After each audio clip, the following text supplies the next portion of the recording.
లంకల కోడేరు గ్రామ సభకు మంచి స్పందన లభించింది. పాలన సక్రమంగా సాగాలంటే గ్రామస్తులు సమిష్టి నిర్ణయం అవసరమని జలవనరుల శాఖ మంత్రి నిమ్మల రామానాయుడు అన్నారు.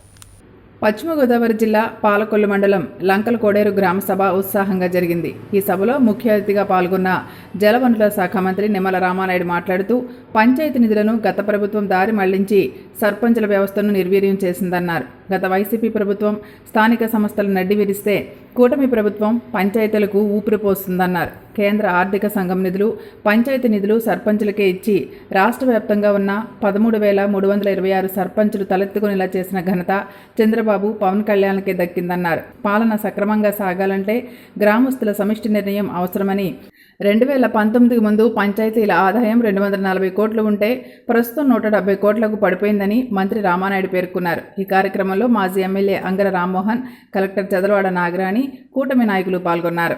నీళ్లు రంగుని బట్టి అది కూడా రంగు మారిపోతుందని చెప్పినటువంటి పరిస్థితి ప్రతి గ్రామంలోనూ ప్రతి వాడలోనూ కూడా. అంటే కనీసం ఆ డ్రింకింగ్ వాటర్ ఏదైతే ఉందో దాన్ని చెరువుల దగ్గర నుండి ఏదైతే అక్కడ ఫిల్టర్ బెడ్లు కానీ సంపులు కానీ ఓహెచ్ఆర్ నుండి మీ ఇంటికి ఏదో తీస్తామో ఆ ఫిల్టర్ బెడ్లకు సంబంధించి అది 6 నెలలకో సంవత్సరానికో ఫిల్టర్ బెడ్లు పాడైపోతే అందులో ఉన్నటువంటి వాటర్ ని ఫిల్టర్ చేసేటువంటి శాండ్ పాడైపోతే కనీసం ఆ ఇసుకను మార్చడానికి 2 లక్షలు, 4 లక్షలు, 5 లక్షల రూపాయలు కూడా ఆ పంచాయతీల దగ్గర లేకపోవడంతో, చిల్లి గవ్వ లేకపోవడంతో ఈవేళ రా వాటర్ అంటే కాలువలో ఏ నీళ్లు వస్తున్నాయో అదే నీళ్లు సంపులోకి వచ్చి ఆ సంపులో వచ్చి ఓవర్ హెడ్ లోంచి డైరెక్ట్ గా మీ యొక్క ఇంటికి రావడంతో అటువంటి దుస్థితి. అంటే కనీసం ఫిల్టర్ బెడ్ బాగు చేసేటువంటి పరిస్థితి కూడా ఆ సర్పంచ్కి లేదు అని అంటే ఆ యొక్క సర్పంచ్ దగ్గర ఆ యొక్క ఏదైతే సచివాలయం దగ్గర మరి పర్టికులర్ గా పంచాయతీ ఆఫీస్ దగ్గర ₹1 కూడా నిధులు లేకపోవడం. ఎందుకు జరిగింది ఇటువంటి విధ్వంసం? ఎందుకంటే గతంలో ఎప్పుడూ లేనిటువంటి పరిస్థితి. ఒక్క 1924లోనే పంచాయతీల దగ్గర చిల్లి గవ్వ లేకుండా అటువంటి అత్యంత అవసరమైనటువంటి పనులు కూడా గ్రామాల్లో చేపట్టడానికి వీలు లేనిటువంటి పరిస్థితులు ఎందుకు వచ్చాయని అంటే జగన్మోహన్ రెడ్డి గారు ఏదైతే గతంలో ముఖ్యమంత్రి గారు చేశారో మరి ఆయన విధ్వంసానికి పంచాయతీలు బలైనటువంటి పరిస్థితి.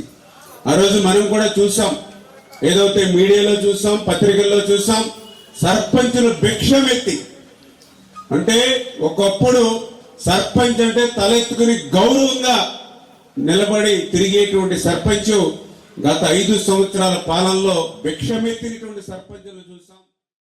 చాలా మంచి రోజు. మహాత్మా గాంధీ గ్రామీణ ఉపాధి హామీ పథకం పెట్టి దాదాపు 20 సంవత్సరాలుగా వస్తుంది. ఈ ఉపాధి హామీ పథకం ముఖ్య ఉద్దేశం గ్రామీణ ప్రాంతాల్లో ఉండే గ్రామీణులకి, నైపుణ్యం లేని వారికి వర్క్ కల్పించి 100 రోజులు గ్యారంటీ వర్క్ కల్పించి వారికి వేతనాలు ఇవ్వాలి అనేది ముఖ్య ఉద్దేశం. తర్వాత మనకు అక్కడ గ్రౌండ్ వాటర్ ఇంప్రూవ్ చేసుకోవడానికి కరువు ప్రాంతాలకి మోర్ అప్లికబుల్ అవుతూ ఉండేది. దాన్ని నెమ్మదిగా మన ముఖ్యమంత్రి గారు వారి యొక్క ప్రోగ్రెసివ్ థింకింగ్తో ఈ వర్క్స్ అంటే ఫస్ట్లో ఇది ఇనీషియల్గా ఓన్లీ 70-30 ఉండేది. అంటే 70% ₹1,00,000 70,000 కూలీలకి కనుక పని చేస్తే 30,000 వరకు మెటీరియల్ వర్క్స్ తీసుకోవడానికి అవకాశం ఉండేది. దాన్ని ఇప్పుడు 40% చేశారు. మన ముఖ్యమంత్రి గారి యొక్క ఆలోచనతోటి 2014 నుంచి 19లో అనేక వర్క్స్ టేకప్ చేయడం మీ అందరికీ తెలిసిందే. టాయిలెట్స్ కన్స్ట్రక్షన్స్, హౌసింగ్, రోడ్స్, గ్రామాల్లో ఉండే ఇంటర్నల్ డ్రైనేజెస్ అన్నీ కూడా మన ఉపాధి హామీ నిధులతో చేసుకోవడం మనందరికీ గుర్తు.